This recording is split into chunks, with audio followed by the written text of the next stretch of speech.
السلام عليكم ورحمة الله تعالى وبركاته. كيف دايرين؟ لاباس عليكم؟ كنتمنى تكونوا كاملين بخير وعلى خير وبصحة جيدة ان شاء الله. مرحبا بكم معي فيديو جديد ووصفة جديدة. اليوم غادي نشارك معكم واحد الوصفة. كيف كتشوفوا غتقولوا هذه ما حاطه لنا هذا الببوش. المهم الببوش او الحلزون. اليوم جبت لكم واحد الوصفة والله عن تجربة.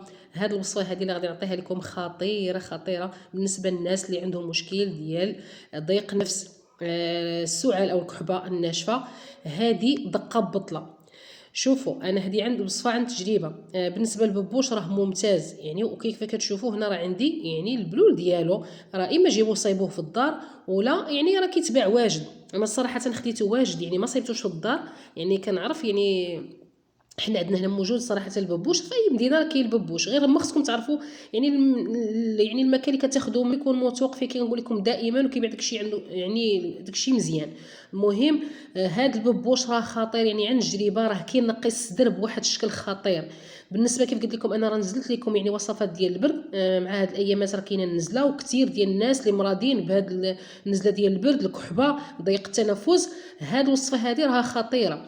انا غادي نعطيكم الطريقه كيف جربت انا. راه كتخوي الصدر، شي صدر الا كان عامر راه كتنقيه والله العظيم. الا نشربتها يومين يعني متابعه راه وليت صراحه مزيان. صدري تنقى ليا مزيان.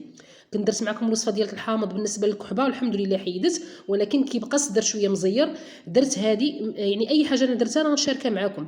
من بعد شربت يومين يعني من الليل لليل يعني حتى كنبغي نعس كناكل. كان الببوش انا عزيز عليا الصراحه كناكل الببوش. كليت الببوش ومن بغيت نعس يعني سخنته.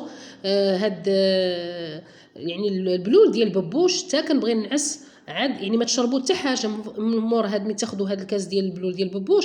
ما تشربوا لا ما لا حتى حاجه يعني حتى تدخلوا الفرش ديالكم وشربوه وعرفتي وغادي تفكروني والله العظيم. الا هاد الوصفه هذه ديال الببوش كنتمنى منكم يعني تجربوها. بالنسبه للناس اللي عندهم يعني هاد النزله ديال البرد راها ممتازه. كتنقي الصدر بواحد الشكل يعني اللي عندكم اللي عندها صدر عامر تاخذ هذه الوصفه هذه الببوش. تاكل الببوش حتى ما بغيتش تاكل الببوش ما كتبغيش مثلا ماشي مشكل تشرب البلول، لان كنعرفوا ان البلول ديال الببوش راه فيه الاعشاب، فيه الخدنجل، فيه الفليو، فيه الزعتر، فيه النعناع، فيه القشور الحامض، قشور الليمون.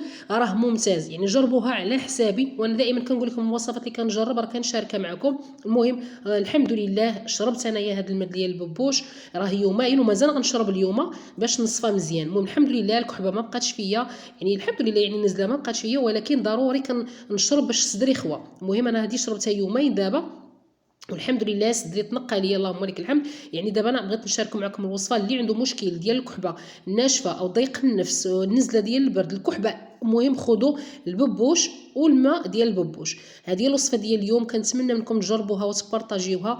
يعني راه كنعرفوا دابا راه الوقيته ديال الوقيته ديال هذا البرد راه يعني صراحه الناس بزاف اللي مرضين. كاين اللي كيف قلت لكم في الفيديو السابق كاين اللي كتبقى فيه النزله 10 ايام 15 يوم. ولكن راه واخا تاخذوا الدواء ضروري يعني هاد الوصفات هادو يعني الطبيعيه راه كتنفع والله العظيم الا كتنفع مزيان.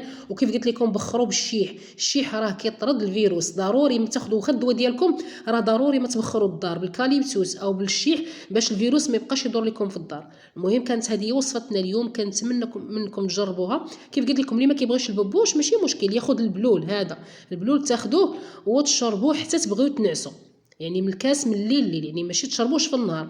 انا مهم خديته بالليل يعني حتى بغيت نعس خديت واحد الكاس. مهم دابا اليومين وانا كشربته والحمد لله صدري والله العظيم الا تنقى ليا صدري الحمد لله. راه حيت كاين اللي كيبقى يزوي ليه صدرو. المهم هذه راها ممتازه هذه الوصفه هذه لضيق النفس كيف قلت لكم. واللي عنده